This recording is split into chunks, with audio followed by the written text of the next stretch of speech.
The views and opinions expressed in this program do not necessarily represent those of Natural Bridges Media or KSQD's staff, volunteers, or underwriters.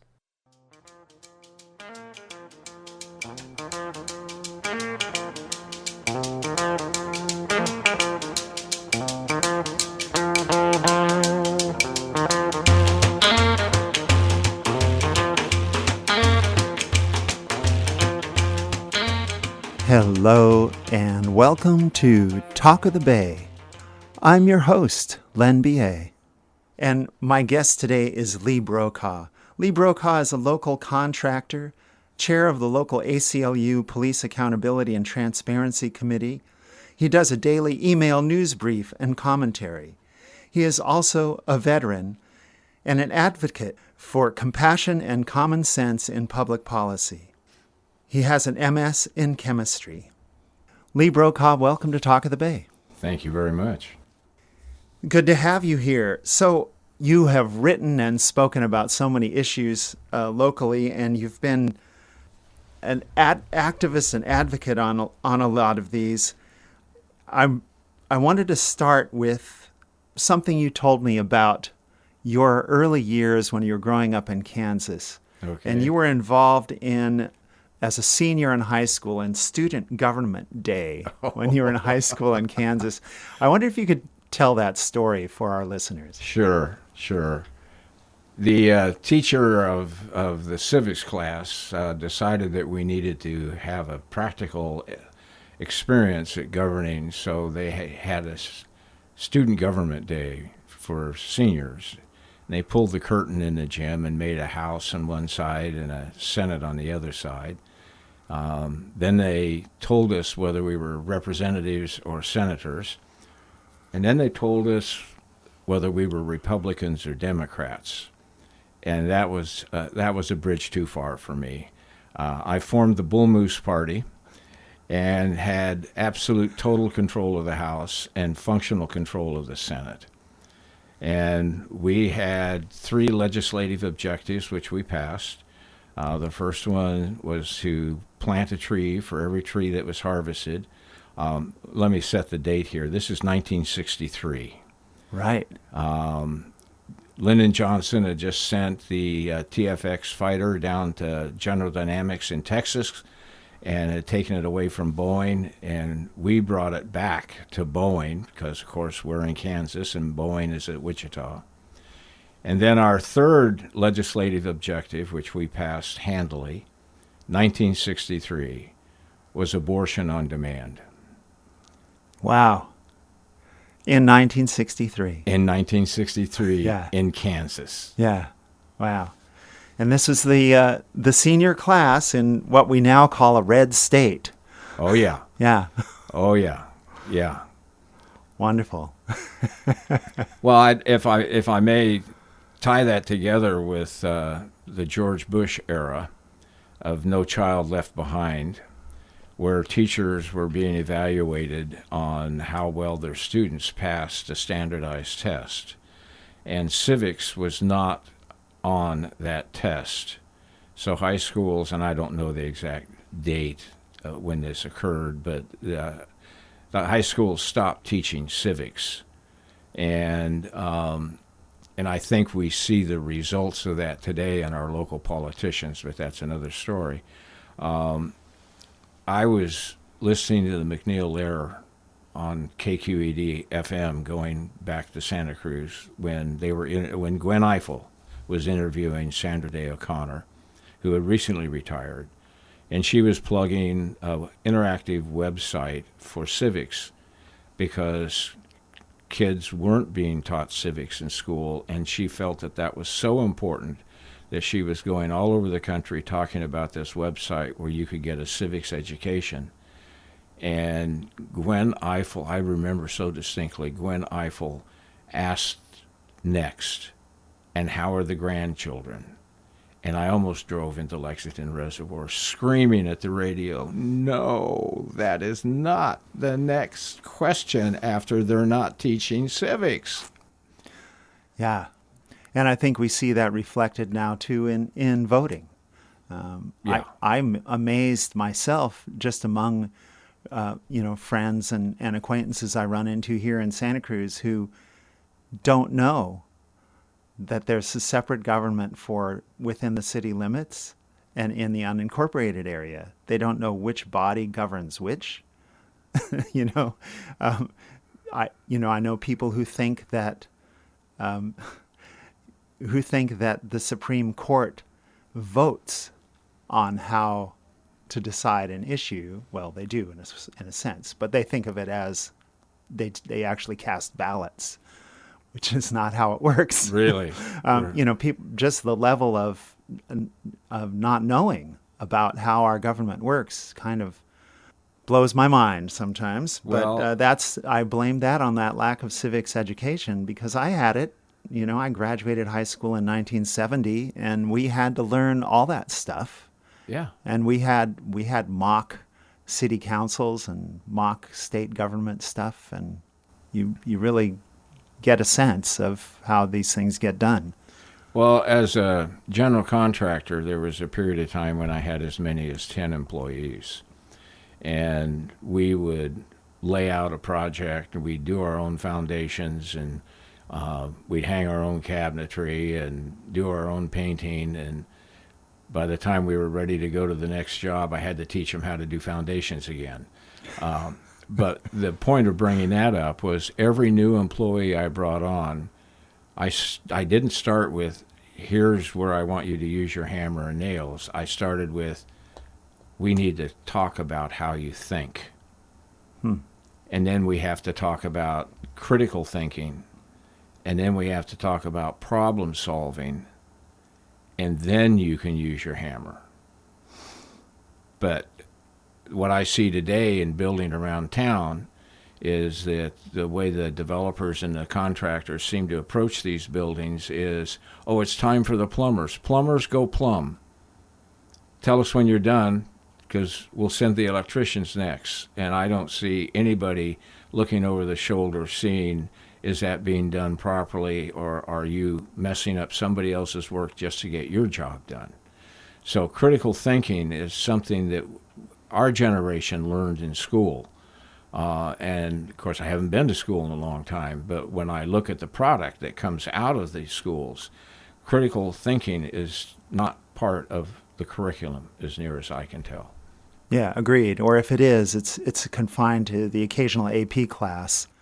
They certainly do teach it some at the college level, but it depends what you're studying. Yes. Yeah. But that compartmentalization of knowledge, which there was a trend there for a while of, what they used to call multidisciplinary majors. They exist, but that compartmentalization that was so obvious and so in your face in the prior to the 70s is still very much in force, and you really, like you say, you see it on construction all the time, where nobody's thinking in terms of, my objective is a building that works well. It's just sort of like, oh, here's the drawings. Let's see if I can pretty approximately get it to look like that. Yeah. And well, I didn't know we were going to talk this much about education, but let me just throw in something. I remember fourth grade, third grade, the teachers confessing that we have to teach you sight recognition spelling. And phonics has worked for decades, and we really want to teach you phonics, but we are being told that you have to do sight recognition. And as a result, I don't know how many years later, 70 years later, I can't spell. I can spell in German. I can spell in French, because that's how I was taught those languages. But when it comes to English, I always told my mom, I said, I'll be important enough to have somebody to correct my spelling. Little did I know that it would be a computer with spell check. But thank God for spell check. Right. Yeah, and somehow I got away with the phonics thing. I don't remember how it happened, but I learned to do it, and then you learn all the exceptions. Yeah. Yeah, okay, except this, this word, the word enough is spelled this way. The word through is spelled this way, Yeah. even though they have the same endings. Yeah. Yeah. So English is a challenging language, I know, for people who are learning it as a second language, and it's challenging enough for us who are native speakers to get through the orthography of it. It's a challenge. Well, there's a lot going on in the city these days, and it seems like we've had more large projects approved or in the pipeline in the last couple of years than I remember ever having within a decade in my 50-some years here in Santa Cruz area. And we're hearing from the city that, well, we have to do this because the state requires us to accommodate a certain number of affordable housing units, or housing units rather, in general. And of course, what we are getting is housing units, but not necessarily the affordable housing units that we might need. I always think it's kind of curious. We might say, oh, here's a project that has 20% so-called affordable, which means if you're at 80% of the median income, it's theoretically affordable. But we have lots and lots of people who are at 20 or 30% of the median income for whom none of that is affordable. And then the other 80% is for people who are clearly above the 50 percentile of affordability. So the math doesn't make sense to me. It doesn't. And yet, we continuously see, moneyed interests, crushing any effort to really address any issue of affordability or provide resources to provide more housing for people who aren't high income.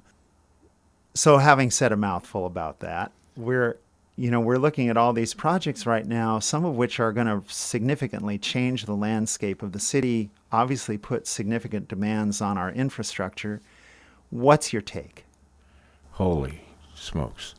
Well, first of all, I did notice that the hourly earning necessary to live in an affordable residence, I hate the word unit, just was ratcheted up from $63 an hour to $69 an hour. And to put Santa Cruz in context with Silicon Valley, I read the San Mateo Daily Journal every chance I get, and one of their headlines was that it now takes $169,000 a year to be able to buy a house in San Mateo County.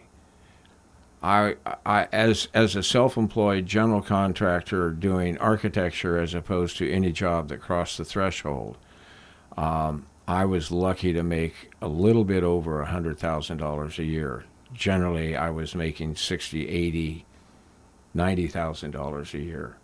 I never charged the way other contractors charged. I never marked things up. I worked for 10 years before I charged profit. I did it for the love of the job. But I also am skilled. And I remember typing on an IBM Selectric typewriter and drawing by hand a framing manual for my crew. And the first time I worked, the first time I worked up in the hills, Gary Fitzer came by as the inspector, and I was always pretty brash. I handed him my framing manual. This is in Portola Valley. And I said, I want you to read this. Your building code is a subset of my standards. Exactly. And he came back and he said, I love it. I love it. 15 years later, he's retiring and I'm doing my last job in Portola Valley, and we're walking out to his car and he's got his arm around my shoulder and he's saying, please come back. Please come back and work in this community. Huh. But what I see going on around in the materials I wouldn't use, the techniques I wouldn't use, the results that I'd be ashamed of. We saw Lee Butler on an article in Lookout standing beside the Laurel Street project saying that it's a 100-year building. BS. These buildings are 11-year buildings by my standards. The liability for the developer, the builder, the contractor, the electrician, all of them, the liability goes away at 10 years. So at 11 years, it's going to be up to the community to come up with the money to fix these buildings. We can already see at Walnut Commons where they've taken a wall of stucco down to reflash windows because they were leaking. Walnut Commons can't be that old. 10 years maybe or less.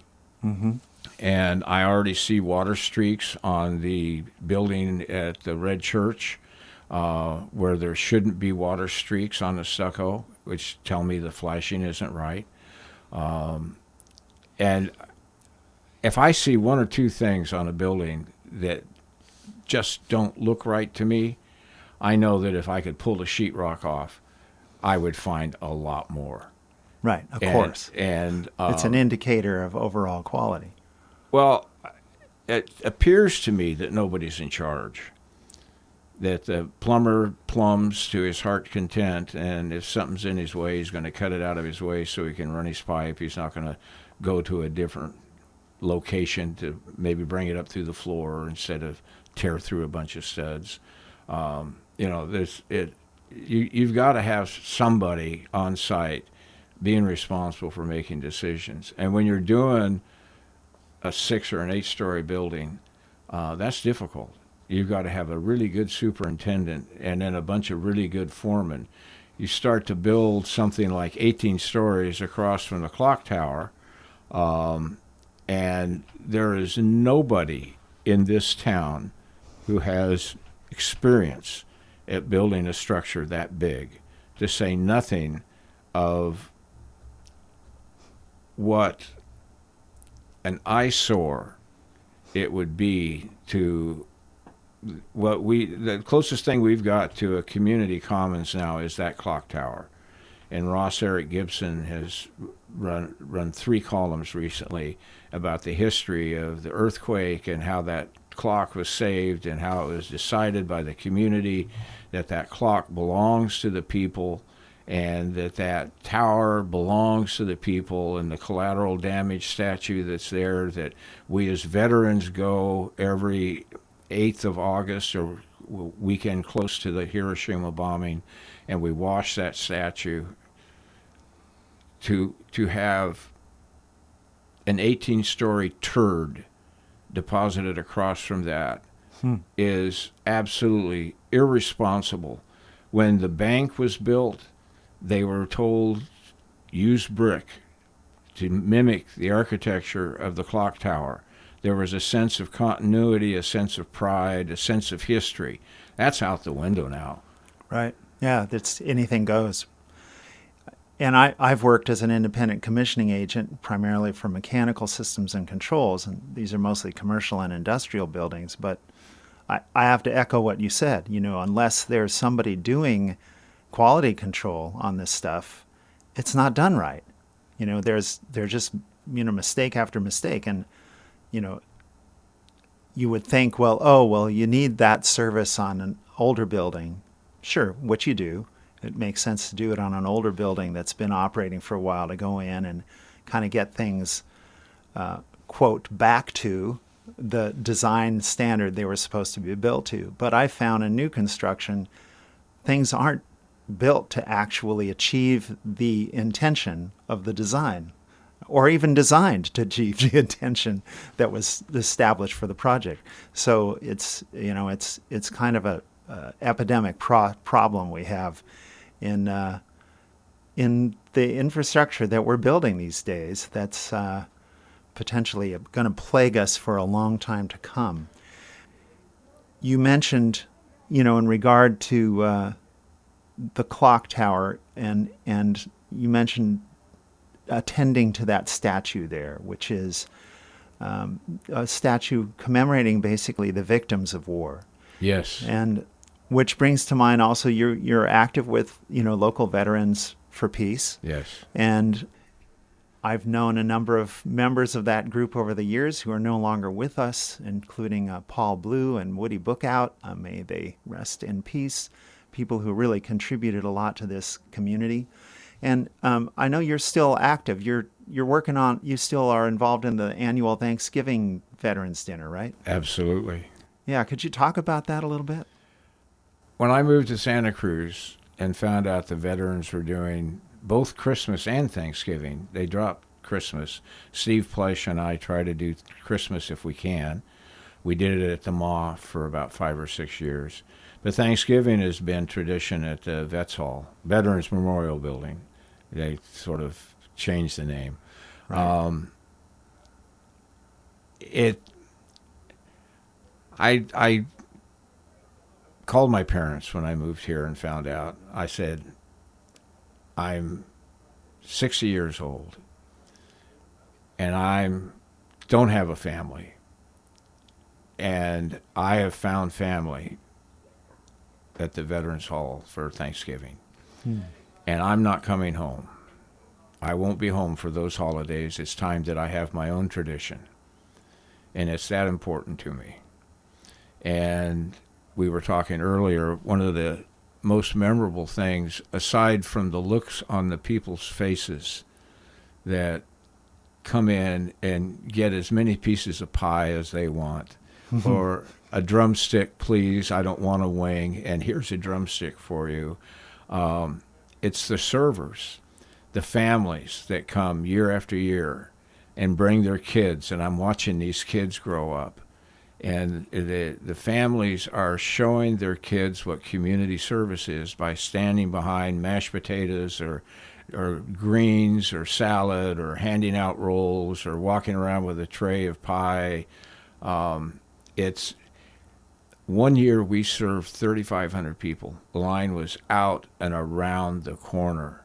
Typically we serve 900, 1,200 people. But and we have to shout out India Joe Schultz, who sets up out in the parking lot with his 4-foot walk, and he cooks his heart out. And Beckman's Bakery, Beth at Beckman's, she's an angel. This past year, I coordinated the turkeys from Costco, and I went there 3 times one week saying, they have to be thawed, the turkeys have to be thawed, the turkeys have to be thawed. And we got them over to the Red Church to prepare them, and they measured at 32 degrees. We went down to Beckman's, called Beth, because she always provides us with pies and rolls, and said, we got a problem. She was going to bake them for us this year. Wow. And we went down early, and she took every sink that she had in that new factory and filled it with hot water and thawed our turkeys for us. And the people on our group that were supposed to deliver turkeys back to the Veterans Memorial Building ended up working until 5 or 6 o'clock that night, and they should have been home tending to their own Thanksgiving dinner. So the effort by the community, small number, but still an incredible effort. And we are the veterans for, let's see, the VFW is no longer in existence, although some members are still around. But we Veterans for Peace are going to keep this going. Yeah, and if people want to volunteer for that, I know it's quite a ways away, but they can connect with the Veterans Memorial Building, right, and find out how to volunteer for that. Yes, or they can contact me. My email address is really easy. It's Lee45 there you go. _ 94306 at yahoo.com. It's Lee, my birth year, and the zip code where I created that email address, the Palo Alto zip code. All right. There you go. But you haven't lived in Palo Alto for quite a while. No, I haven't. Over 20 years. But I lived there for 40 years. Yeah. Started out as a renter. I mean, I have been a renter. My whole tenure in Palo Alto, $185 a month. And it got to $2,000. Back in the day. Back in the day. Got to $2,000 a month. And a new property manager came on, and I was walking him through, telling him what I know about each of the 11 houses my landlady owned. And he got in my face and he says, well, in 2 years you're going to pay $4,000 a month for your place. And before I hit him, I decided I better get out of here. Yeah. Anytime you're in a place you've already been paying rent and they're going to raise it to whatever the market will bear, you know that it's not about shelter. It's just about the money. It's not. And this whole, getting back to affordable housing, the come on is that we need to house homeless people. And we're going to build places that we can place homeless people. And you can't build your way out of homelessness because it's not a dwelling issue. It's an income inequality issue. And civilized countries have free health care. My daughter and granddaughter live in Copenhagen. And when my granddaughter has her summers off, she continues to get the same stipend the government gives her to be a student so that she doesn't have to give up her apartment. When my daughter changed careers, the government gave her enough money to afford an apartment until she got herself on her feet again. Other countries are much more civilized towards their people than we are. I have a tagline on my email: things are the way they are because filthy rich people think they don't have enough money. Right. Everything is commodified. Everything. And if they haven't commodified it yet, they're looking to commodify it. Yes. Yeah. Yes. Everything's for sale. And, you know, there's been such an accumulation of capital for the very rich in the country and in the world over the last, I'll call it 30 years, that they keep looking for new things to invest in, which is why we now see giant corporations and private equity firms are buying up water systems around the world because they know it's a sure market. Everybody needs water. And they're buying up rental housing all over the United States, particularly in any market that's, booming, got a high demand, to the point where, we don't have statistics for Santa Cruz, but we know in Los Angeles, 2/3 of the rental housing is owned by investment companies of one kind or another. 2/3. And that includes single family homes. And the trend is, it's affecting us here too. We just don't have the statistics here because nobody's gone through all the titles to look it up. But it's happening throughout coastal California and in a lot of other places too. So, well, you mentioned water, and that's a subject that isn't dealt with by our Amen Chorus and mayor. We are building all of these high-rise apartment buildings. They're all for rent. Next to none of them are actually for sale. right. We haven't increased our water supply. We've been on rationing. Anybody who's lived here for the last 10 years knows that we've been on rationing a number of times. And nobody's talking about how we're going to supply water to all of these new residents. Do we have emergency room service that is sufficient to care for the increased accidents that occur? Do we have hospital beds for these people? Do we have teachers? Do we have schools? It's all about... Can our transit system accommodate them? And Yeah. yeah. Everybody's zeroed in on what makes profit for their friends, I'm afraid, and not on what's going to be good for the community. And I can predict that all of a sudden the Amen Chorus is going to go, oh my God, we don't have enough water. We've got to have desal. It's the only way we're going to be able to do it is to have desal. And we fought that. Right. And we're and not it still having... requires an approval of the voters to get it. But we've got a little different electorate now than we had back when we fought desal and stopped that boondoggle from happening. Desal puts an incredible amount of warm water back into the ocean. We're having no salmon fishing this year. We had limited crab fishing this year.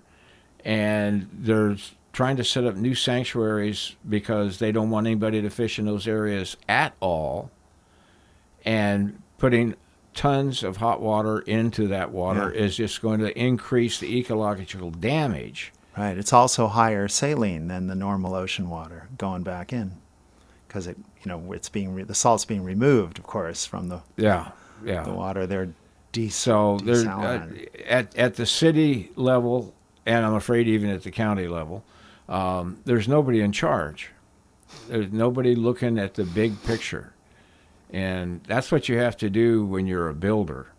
When you're laying out your foundation, you have to think about the rafter placement. And people laugh when I tell them that, but you do. You have Absolutely. You have to figure out where everything is all at once. It's a straight line from the top to the bottom. Yes. Yes. Yeah. Well, we're going to take a really short break, and I'll be right back with more with Lee Brokaw right after this message.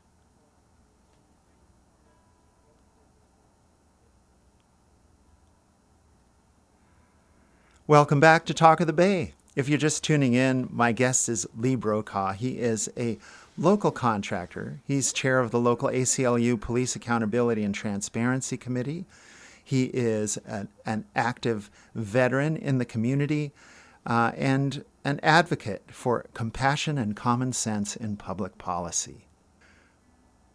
Well, Lee, one of the things I wanted to ask you about is you've done so much research and work as part of your work on the ACLU Police Accountability and Transparency Committee. And we've seen a number of things, number of changes, I'll call them changes, in the police forces and the sheriff's department here in Santa Cruz, in the cities and county of Santa Cruz. We've seen, the acquisition of some military assault vehicles. We've seen military assault weapons come into the police forces. Now there's automatic license plate readers, I understand, in some places, or maybe about to be. What can you tell us about what you're seeing happen and what the ACLU in particular is advocating for? Okay. Well, I can't speak for the ACLU. I have to get permission to do so. Understood. Okay. So this is your personal opinion. This is my personal opinion. And I do not speak for KSQD or for the board sponsors. of directors of this or our sponsors, etc. Yes. Yeah. License plate readers take pictures of innocent people. They are absolutely worthless as a crime prevention tool. The best number I can give you is that Watsonville has about the same number of automatic license plate readers, and have had them for a while. They publish their statistics. Our police department does not publish statistics. We've asked for statistics and been told it takes too much manpower. That's just an aside about our local police department. Watsonville had 1 month that was online. They took 291,000 pictures in a month. Of license plates. Of license plates. And they found 29 of interest as far as they would go. Now, if you invested $291,000 into an investment and got $29 back a month, would you think that's a very good investment? I'll let each of our listeners answer that for themselves. Yes. That license plate readers help in investigation. By community request, we had license plate readers in the Beach Flats for 2 years. And when we were talking to Chief Burney about license plate readers, we have this in writing because it was done by email. We said, since you've had them for 2 years, what have they done for you? And the answer was, I don't know. Okay. It's more like Watsonville got them. We want them too. We want to be just like Watsonville and like Palo Alto and all the other cities. I spoke at City Council before the Amen Chorus. And I want to define the Amen chorus. That does not include Sandy Brown. Sandy Brown is a cut above, and I honor her and respect her. But I was talking about license plate readers to the city council, and I said I would be in favor of red light cameras, because a red light camera takes a picture of a person committing a traffic violation, and you have the proof, and you have a picture of the person. It doesn't take pictures of people that go through on green lights. It just takes pictures of people who violate the law. And I would be in favor of speed cameras like they do in Germany, where if you're speeding in an area, you'll get a picture of your car, the time, your license, what street you were on, what direction you were going, how fast you were going, and here's your fine, send it in this envelope. Those are very useful crime-preventing tools. License plate readers do not fit that category. But when everybody else has them, you find out that the police department want them to. It's like everybody had a Bearcat, so we had to get a Bearcat, an armored vehicle. Although we had a shootout at Lee Court last February where the Bearcat was en route. I've watched all of the body cams, all of the dash cams, listened to all the radio traffic, including the 911 call, and the officers blocked a dead-end road with their car and got out and started shooting. The Bearcat was on the way. The guy had a BB gun. Wow. Fortunately, they didn't kill anybody. One of the bullets by one of the officers went through the spotlight on the squad car.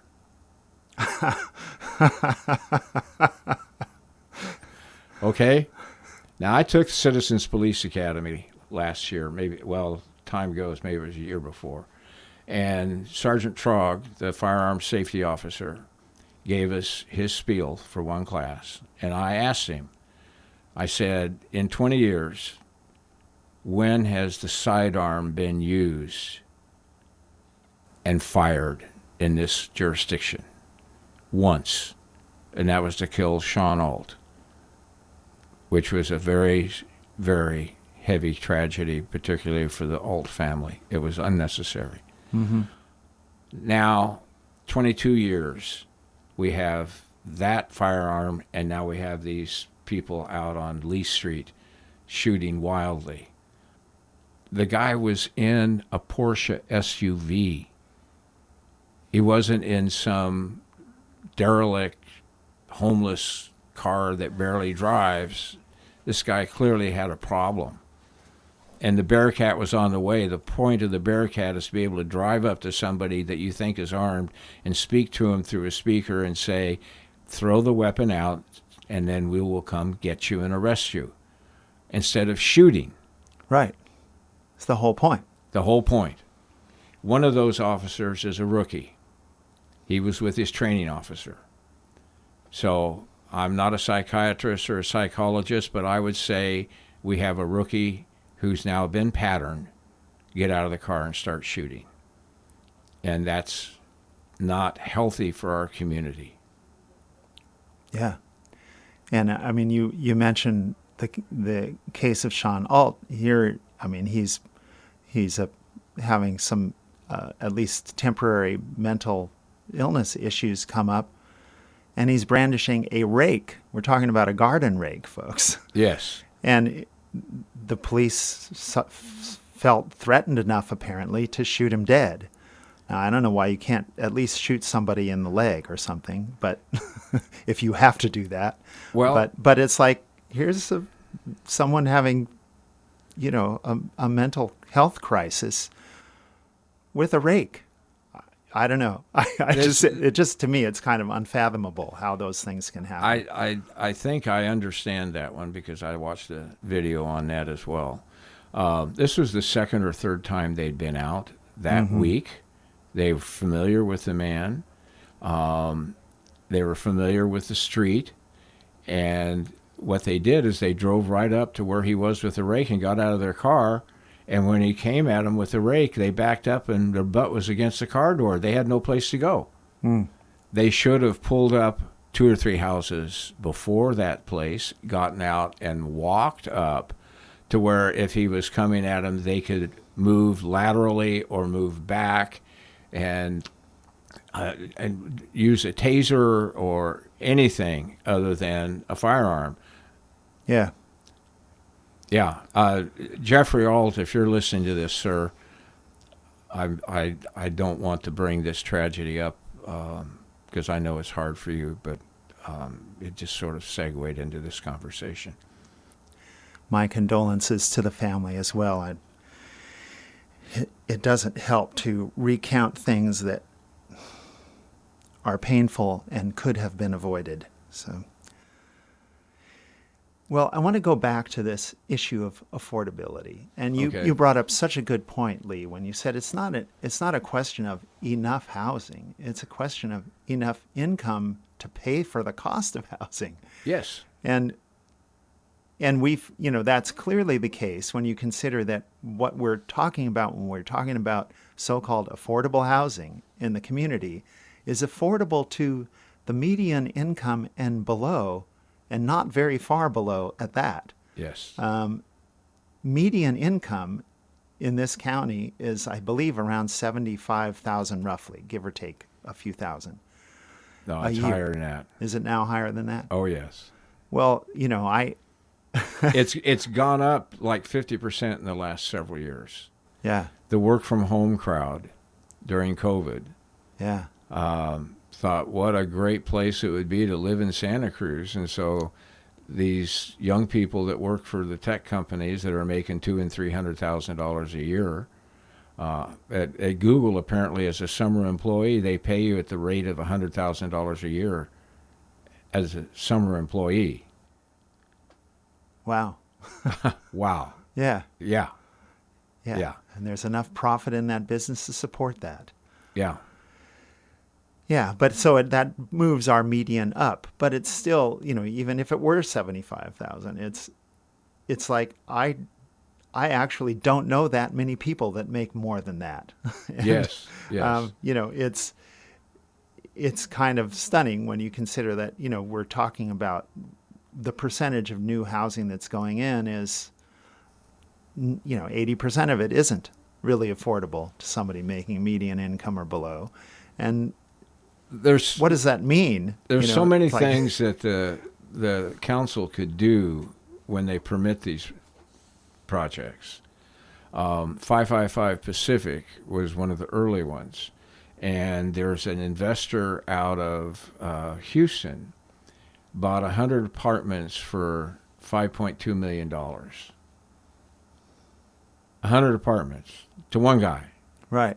And according to Councilmember Brown, at one point in the proposal for that complex, it was only to be for first-time homebuyers. They could put into the covenant or lease or deed or whatever, you can only own one, and you can't buy them in different buildings. You can only own one in Santa Cruz. There's ways to manage it. You could put a cap on the rent and say that the rent won't go up more than 1 or 2% a year, or there are ways to manage it, and there apparently is no social management. Mm-mm. There's management for profit. Right. And for, increased tax revenue, but not for the people who actually depend on these places as a potential place to live. Well, I'm a Vietnam-era veteran. I was born 1 year before the official start of the boomers. And as we grew up, we were told we are the bulge in the boa constrictor that has swallowed something a little bit too big for it. We are the big, huge increase in population going through the school system. When I went to grade school, we went on shifts. You were in the morning or in the afternoon because they didn't have classrooms. When I first went to college, the school was pretty small. By the time I graduated, it had built a lot of dormitories. the community never built buildings for us when we got out of college so that we could have a place to live. We were thrown out into the economy, do the best you can. Go out and rent. I rented for 40 years before I could buy a house. I didn't have advocates at city council saying, well, we gotta build low-income houses so that Lee Brokaw has a place to live. They didn't talk like that. We were on our own. Right. I worked hard. I was 55 years old before I could buy a house. And at that, I bought it with an 8% first and a 10% second. Right. I didn't know I could afford that. I just held my nose and jumped in. If it would have been a rational decision, I'd still be renting in Palo Alto for more than I'm paying for my mortgage and property insurance. They're property taxes. Yeah. But it was also a different time. I mean, I remember working minimum wage jobs in the 60s, or rather the 70s, excuse me. I'm not that old. Those minimum wage jobs, I was able to afford rent in a typical average rental. Yeah. I'm not talking about, a subsidized rental or anything like that. And we know that the purchasing power of minimum wage today is a fraction of what it was in 1970. And the other thing that's really changed is the ratio of the cost of the average house to the average income of an American worker has more than doubled since 1967. Like, that's a big change in how much money you've got to have to get into a house. Well, and the statistics I always hear is that wages have been stagnant since 1970. My entire working career, if you adjust for inflation, except for the fact I was self-employed and could write my own paycheck. Right. But those people who were being paid for attendance, going to a job and working in an office or a factory, their wages, adjusted for inflation, were stagnant. And we can thank Ronald Reagan, because why I remember things like this is beyond me, but I remember distinctly he took the cost of housing and the cost of food off of the consumer price index. Right. So the consumer price index, which indexes inflation or increases in Social Security, doesn't include the two most expensive elements of survival in this kind of capitalistic society. Yeah, the most fundamental things. Yeah. And I remember when he did that, and I was thinking, holy smokes, we have a whole bunch of data that will not correlate to the new data we're generating. We can't go before and after and say we have a meaningful trend. No, we can't. And this is part of the problem. I mean, the reality that so many of our fellow citizens are living in doesn't correspond to the story that government policy is written around. And this is becoming a kind of epidemic problem. So, the city does these things that they call public engagement when they're embarking on new projects or changes in general plan, etc. But especially since the pandemic, we've seen the city just kind of resort to using Zoom exclusively for a lot of these meetings. And it's very interesting, for anybody who's out there who's actually tried to attend these meetings by Zoom and submit a comment.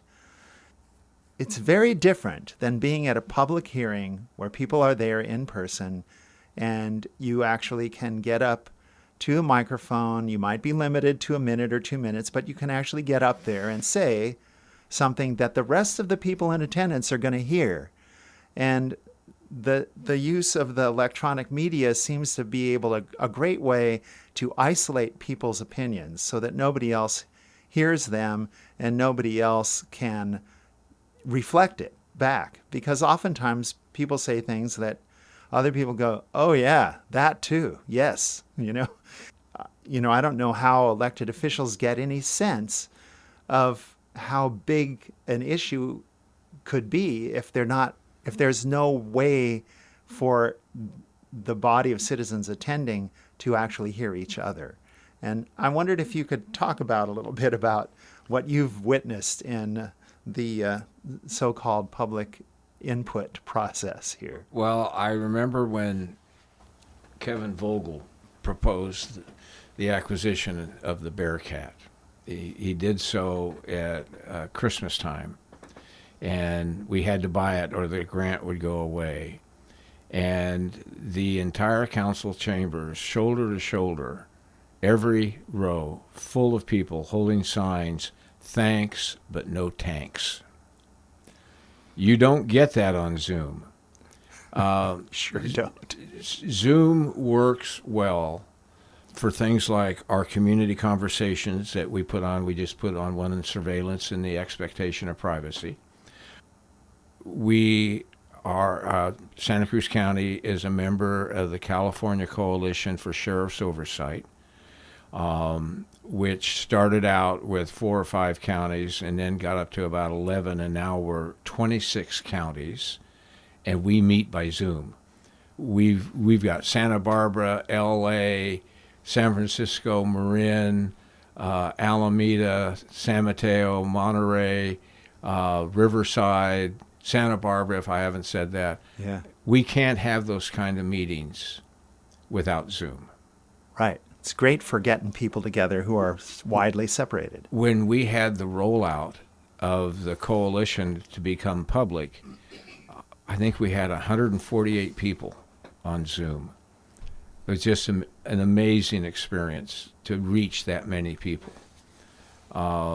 But I've also been in chambers where they're doing hybrid meetings, and the mayor will go, "All right, you're on. Hello. You get one more chance. You're on. Okay, next." Ouch. And we had a recent Zoom meeting that I didn't attend, and the whole Zoom went down. And it was on one of these buildings. I think it was the food bin. So it's very convenient for the people running the Zoom to just ignore or to say, "Well, we can't hear you on this call. I'm sorry, you're going to have to call back." The police department held one, and I had questions that I wrote out in advance, copied them, and as soon as the chat was open, I was on it, and I copied them right into the chat, and they asked every question after mine, but not mine, because they knew who I was. Right. And I've seen the same thing happen where, even just letters to the editor, certain opinions will get one letter, maybe, if they're lucky, published when 20 people in an organized way wrote letters on that same subject.